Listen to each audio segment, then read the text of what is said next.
নমস্কার। আর আজকে একটা একদম লো বাজেটের প্রপার্টি দেখাবো, যাদের বাজেট একদম কম আছে।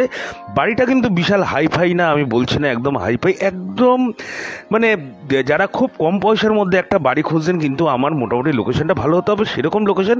এটা আছে বারাসাত আদ্যাবক রোড, ঠিক আছে? মেন রোড থেকে মাত্র 1 কিলোমিটার হবে না, 800 মিটার মতো আপনি ধরে নিতে পারেন, বা 1 কিলোমিটার ধরেও চলতে পারেন।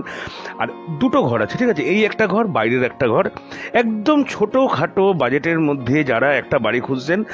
কিন্তু পরিবেশ কিন্তু খারাপ না, পরিবেশ কিন্তু মোটামুটি পরিবেশ আছে। এবং মোটামুটি আপনি এখান থেকে 1 কিলোমিটার গেলে ময়না হাট পেয়ে যাবেন, বাস স্ট্যান্ড পেয়ে যাবেন, বাস স্টপ পেয়ে যাবেন, সমস্ত কিছু পাবেন। মানে এসপি অফিস পাবেন, সুপারিনটেন্ডেন্ট পুলিশের অফিস পাবেন 1 কিলোমিটারের মধ্যে। ফরচুন হাইটস আপনার সামনেই আছে, ঠিক আছে?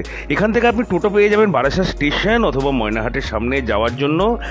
সম্পূর্ণ কিন্তু হিন্দু এরিয়া আছে, ঠিক আছে? সম্পূর্ণভাবে হিন্দু এরিয়া আছে। অনেকেরই কোশ্চেন থাকে, তো না, এখানে কোনো মুসলিম নেই। আপনাকে যে বাইরের ফুটেজটা দেখালাম, আর এই যে দুটো রুম আছে, এমনি নর্মাল মেঝে, উপরে টিন, 1 কাঠা 4 ছটাক জমি আছে, শালি জমি আছে, ঠিক আছে? 1 কাঠা 4 ছটাক জমি আছে। আর এন্ট্রান্স রোড আছে, ফ্রন্ট রোডটা তো 10 ফুট আছে, কিন্তু এন্ট্রান্স রোড আছে 6 ফুটের। হ্যাঁ, মানে গাড়ি ঢুকবে না, কিন্তু আপনার বাইকটাই কিন্তু আরামসে ঢুকে যাবে। আর মাত্র একটা প্লট আছে 6 ফুটের। আর এখানে একটা টিন দিয়ে একটা ইয়ে করে রেখে দিয়েছেন ওনারা। আর এটা হচ্ছে ল্যাড বাথ করা আছে, সবই কিন্তু কাঁচা, একদম লোয়ার বাজেটের একটা বাড়ি।